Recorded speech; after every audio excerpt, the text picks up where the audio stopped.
Et merci d'avoir répondu nombreux à l'invitation du syndicat du bassin du Blavet, présidé par du SCORF. Je savais que je l'aurais faite, donc je la fais tout de suite. Du SCORF, présidé par Jo Daniel Blavet, parce que je connais bien ce secteur.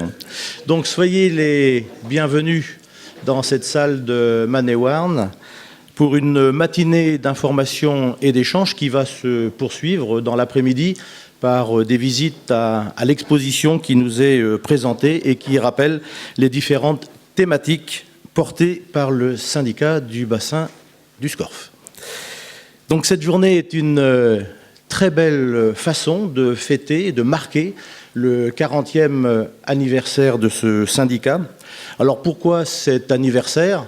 On a parlé avec Jo Daniel et on s'est dit qu'on a coutume de dire pour savoir où l'on va, il faut savoir d'où l'on vient. Et pourquoi ici à Plouay ? Eh bien, je vais laisser, d'ailleurs beaucoup d'entre vous le savent certainement, mais je vais laisser au président Jo Daniel de nous le redire, de nous l'expliquer dans son mot d'accueil et d'introduction. Merci et bonjour à tous et à toutes. Bonjour et merci d'avoir fait le déplacement pour venir jusqu'ici. Je pense que j'ai eu le temps de saluer à peu près tout le monde. Tout le monde. En tout cas, si je n'ai pas fait, j'adresse un salut amical à celles et ceux d'entre vous qui sont là. On a un certain nombre de personnes qui vont nous rejoindre dans la matinée. Et parmi elles, je dois signaler monsieur le sous-préfet. Donc madame Le Gaudin est là, hein, je l'ai vu tout à l'heure. Mais monsieur le sous-préfet a été appelé pour présider un exercice de sécurité au lycée d'Auray. Évacuation des élèves, etc. Donc, du coup, il les quittera vers 11h et il nous rejoindra vers 11h30. Donc, voilà. Pour le reste, je pense que la matinée se présente plutôt bien. Comme ça a été dit tout à l'heure, on a tenu à marquer ces 40 ans. Le syndicat du SCORF a été créé par un arrêté interpréfectoral, puisqu'il y avait déjà Mélionec sur les Côtes-d'Armor et des communes du Finistère Sud, en mars 1975. Nous avons donc eu 40 ans au mois de mars de cette année, mais chacun sait bien qu'au mois de mars, un bon nombre d'entre vous et d'entre nous étions pris par les élections départementales. Donc, ça n'était pas possible de célébrer ces 40 ans à ce moment-là. On a cherché un moment dans l'année, bon, ça ne pouvait pas se faire pendant l'été, et il fallait le faire maintenant, puisque bientôt, on va rentrer dans la préparation du scrutin régional. Et pareil, il y aura une période au cours de laquelle les services de l'État ne pourront plus participer à des manifestations comme ça. C'est pour ça qu'on a choisi cette date. Et tout le monde le sait, nous sommes venus à Plouay, puisque le premier siège du syndicat du bassin du SCORF, enfin, qui était à ce moment-là le syndicat de la rivière, le SCORF, était ici, à Plouay, et ça a été animé. Hein, ce syndicat a été animé, comme l'a rappelé Jean-Claude Pierre, dans un article de Ouest France aujourd'hui, a été animé par lui et par Yves Le Cabellec, qui était à l'époque maire de Plouay. L'occasion pour moi aussi alors d'adresser un salut amical et particulièrement important aux trois présidents du syndicat du SCORF présents dans cette salle. Jacques Lenay, qui va prendre la parole en tant que maire de Plouay, mais qui a succédé à Yves Le Cabellec. J'ai aperçu Jean-Yves Laurent tout à l'heure, on a pris le temps de discuter un petit peu. Il est par là-bas. Je suis heureux de le saluer. Et je vois Marc qui vient d'arriver aussi, Marc Osilis. Donc, en tout cas, j'adresse à ces trois personnes qui ont été présidentes bien avant moi un salut tout à fait respectueux et cordial et amical. Dans l'histoire des 40 ans, vous savez, moi, je n'ai pris qu'1 an et demi. Donc, voilà. C'est sûrement bien d'autres qui, avant moi, ont fait en sorte que ce syndicat-là soit bien. Vous allez voir, on a voulu placer la journée un peu sous le signe du souvenir, mais surtout, on a voulu en faire une occasion de partage et de réflexion commune, une occasion un peu d'appropriation et d'échange d'informations et d'appropriation sur tout ce qui concerne la politique de l'eau, qui est en plein bouleversement, dont on ne sait pas aujourd'hui ce qu'elle sera dans quelques mois. On a quelques idées. C'est en ce sens-là qu'on a contacté des intervenants extérieurs que je suis aussi heureux d'accueillir. Au mois de juillet, je suis allé avec 2 personnes du syndicat rencontrer M. Le Goff, qui est professeur à Rennes, à Agrocampus.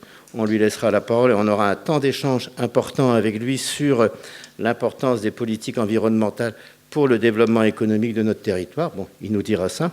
Et après, on a mis en place une table ronde avec donc la représentation des échelons territoriaux les plus importants, en tout cas, de la politique de l'eau, c'est-à-dire la région, et M. Thierry Burlot va nous rejoindre tout à l'heure, le département, et on aura Yves Blonven qui présentera aussi la position du département, l'échelon intercommunal, puisque chacun sait que les intercommunalités auront un rôle important, ce qu'on appelle dans notre jargon administratif les EPCI à fiscalité propre. Alors c'est sûr que c'est un langage un peu technocratique, mais en tout cas il y aura quelqu'un de l'agglo. Monsieur Métairie, qu'on a rencontré, ne peut pas être là, donc il a demandé de l'excuser, mais normalement il sera représenté par Roger Thomazeau, qui est vice-président de l'agglo, qui est aussi le président de la clé du Sage Blavet, et qui parlera un peu des perspectives de la mise en œuvre de la future GEMAPI au sein de l'agglomération. Et puis Michel de Molder, Michel, que je remercie d'avoir fait le déplacement, qui est le président de l'Assemblée des responsables des Clés de Bretagne. Voilà, ceci dit, je vais arrêter là. Bonne journée à tous. Nous allons passer une bonne journée, une bonne matinée en tout cas d'information, de discussion, d'échange. Un petit mot pour dire qu'on se félicite du partenariat qu'on a suscité et qu'on a pu contracter avec le journal Ouest France. Ça nous a permis de donner à tout le monde un bon numéro, sur lequel vous avez vu, avec les photographes de la rédaction, ils nous ont offert un beau poster qui sera remis à chacun, le poster des 40 ans du syndicat de la vallée du Scorff. Donc c'est tout à fait bien, chacun pourra prendre ça. Et puis, on s'est creusé un peu pendant l'été, et vous trouverez donc un numéro spécial de la revue de l'info du Scorff, sur lequel vous trouverez un conseil pour utiliser le petit verre qui vous est donné. Et puis, voilà, le plan de l'intervention de M. Le Goff et divers documents. Ceci n'aurait pas pu se faire non plus sans la forte mobilisation de tous les agents du syndicat, qui ont travaillé là-dessus et qui se sont remués pour que tout se passe bien aujourd'hui, et sans l'implication de quelques conseillers territoriaux qui sont venus, quelques délégués syndicaux. Je pense à Jean-Pierre Le Fur, je pense à Madame Lenoué, je pense à Jean-Yves Moello, etc. On a été plusieurs, et donc tout le monde a fait en sorte que cette journée soit bonne. Je pense qu'on peut les remercier, et même, avant de passer la parole aux autres, les applaudir parce qu'ils ont vraiment fait leur travail. Merci.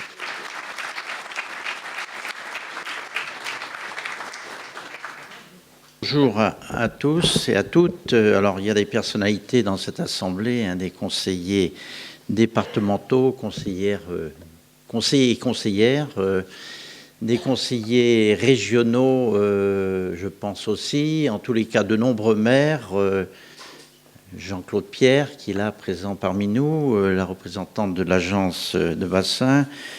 Donc moi, tout simplement, il y a quelque temps, Jo Daniel m'avait demandé si on pouvait faire donc cette première partie de l'anniversaire des 40 ans du syndicat du Scorff à Plouay. Donc c'est bien volontiers que j'ai accepté. Il me dit, il faudrait que tu puisses prendre la parole puisque tu as été également président et que tu puisses retracer quelques points d'histoire. Donc je l'ai fait. Je revenais hier donc de la commission des finances de l'Association des maires de France, et donc dans le train, j'ai pris quelques notes parce que quand on parle histoire, il faut quand même un petit peu se rappeler les faits et puis situer un petit peu donc le contexte de l'époque. Donc je vais vous adresser donc quelques mots qui reparleront un peu du passé, mais c'est un anniversaire. Donc, je voudrais d'abord vous dire que c'est un réel plaisir pour moi et un grand honneur pour la commune de Plouay d'accueillir aujourd'hui, dans ce domaine de Maine-et-Marne, les participants à la cérémonie commémorative du syndicat du bassin du Scorff. Né il y a 40 ans, il fut, par sa création, la résultante et l'aboutissement d'un gros travail en amont, réalisé sur le Scorff par l'APPSB, dont le président d'alors était Jean-Claude Pierre, dont il convient de saluer l'engagement dont il a fait preuve pour convaincre les élus de l'époque de se constituer en comité syndical afin de donner plus de force, mais aussi plus de moyens aux actions engagées jusqu'alors sur cette rivière et ses affluents. Quelles furent les premières actions ?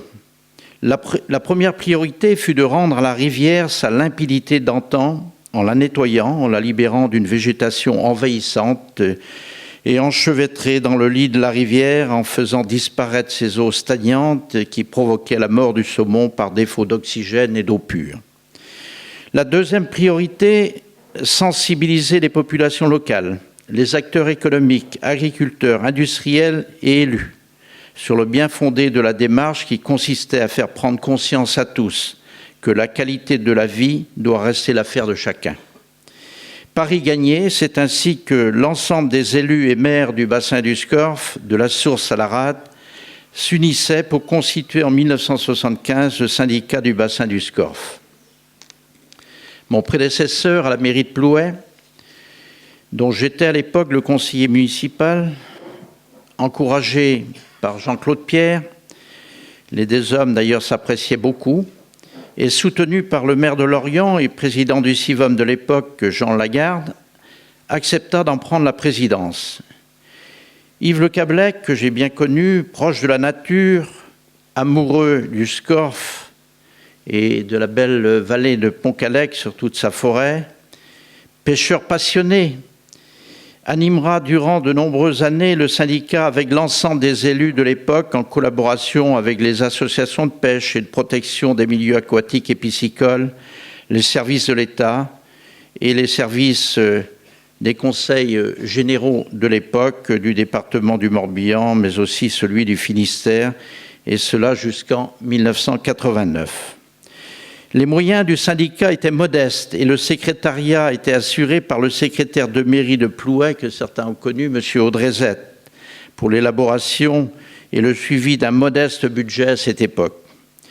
C'est en 1989, devenu maire de Plouay à mon tour, que me fut confiée la tâche de prendre le relais de mon prédécesseur à la tête du syndicat du bassin du Scorff. Le syndicat avait besoin alors de franchir une nouvelle étape.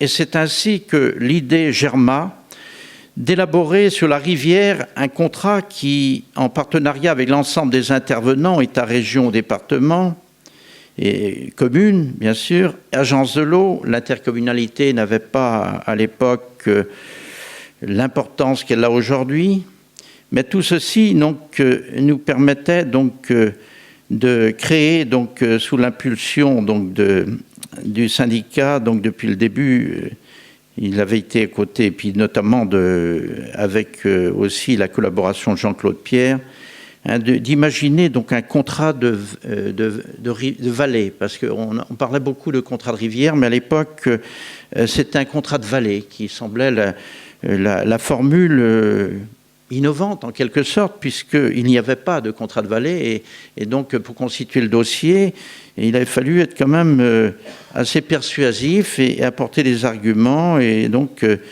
c'est ainsi qu'était lancée cette belle aventure de contrat de vallée. Pour cela, il nous fallait sortir du siège trop étroit de la mairie de Plouay, s'installer à la Malterie au bas de Pont-Scorff et recruter en premier, donc un premier collaborateur, et qui est toujours là d'ailleurs, qui est en quelque sorte la mémoire du syndicat. Il s'agit bien entendu de Jean Manelf.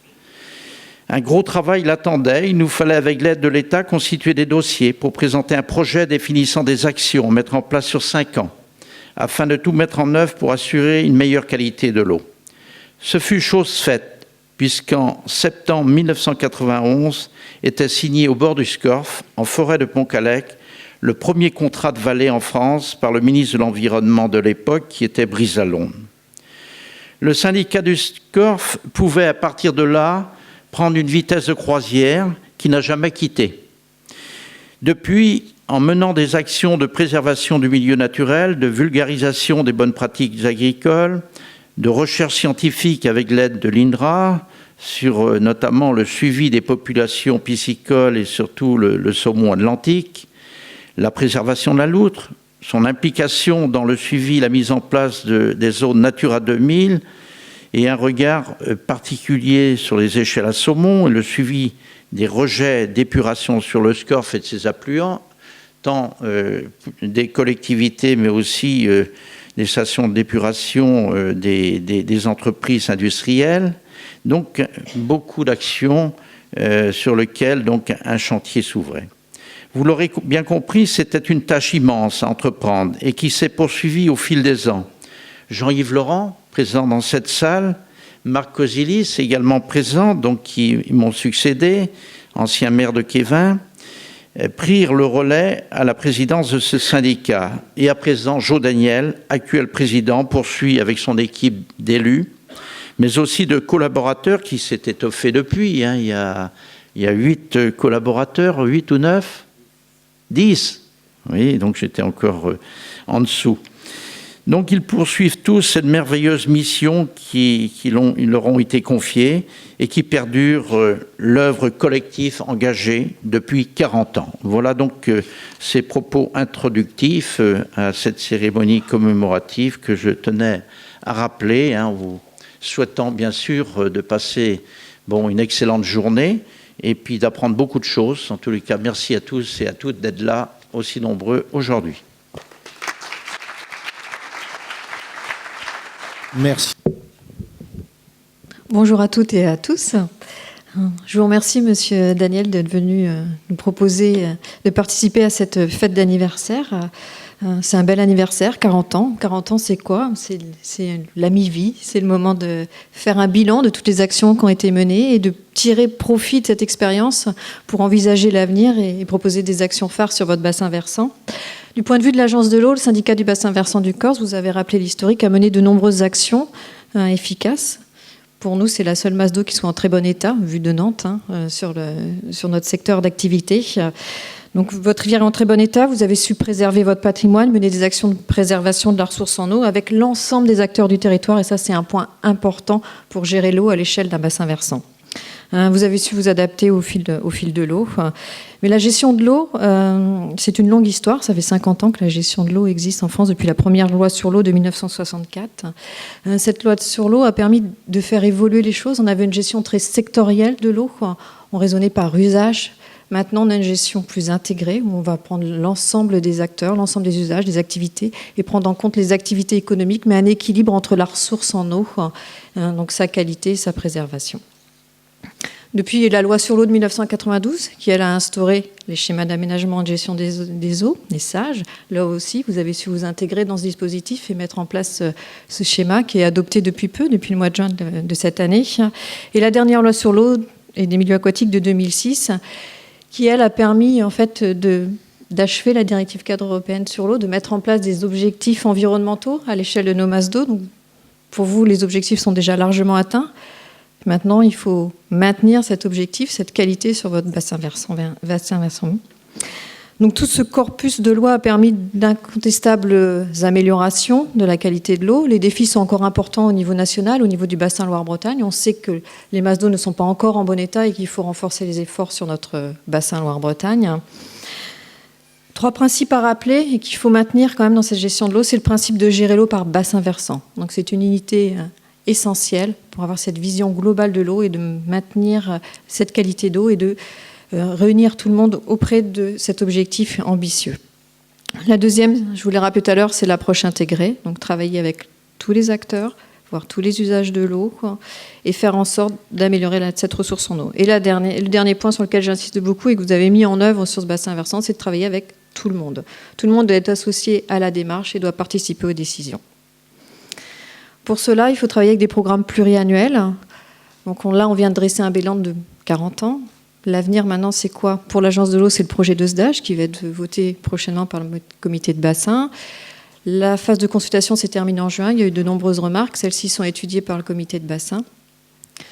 Donc, dès la fin de cette année, nous aurons un nouveau projet de SDAGE dans lequel vous devrez vous inscrire et mener vos actions. Donc ça, c'est l'avenir de l'eau au niveau de Loire-Bretagne. Au niveau du syndicat, c'est vrai que par rapport à tout le bilan que vous avez mené, on vous a toujours accompagné. On a vu l'historique à partir du contrat de vallée, des contrats restauration-entretien, des contrats de bassin versant, les 7 ans de préparation du SAGE SCORF. Mais maintenant, il faut répondre aux nouveaux défis de demain. Donc, on voit qu'il y a une évolution, il y a une réforme de la politique territoriale au niveau national. Donc, la loi MAPAM a été votée en janvier 2014. Celle-ci a rendu obligatoire une compétence à l'échelle communale qui est la gestion des milieux aquatiques et la prévention des inondations. Donc, je sais que vous êtes intégrés dans cette démarche et que vous réfléchissez à cette nouvelle organisation territoriale. Deuxième loi, c'est la loi NOTRe qui a été votée cet été, qui a été adoptée. Donc là également, ce sont des éléments que vous allez discuter dans la prochaine table ronde. Donc toute cette réforme territoriale est à prendre en compte dans les années à venir et à mettre en œuvre. Je sais que vous ne manquez pas d'idées et d'ambition. Donc maintenant, je vous souhaite de poursuivre dans votre action et une très bonne journée, un très bon anniversaire. Merci.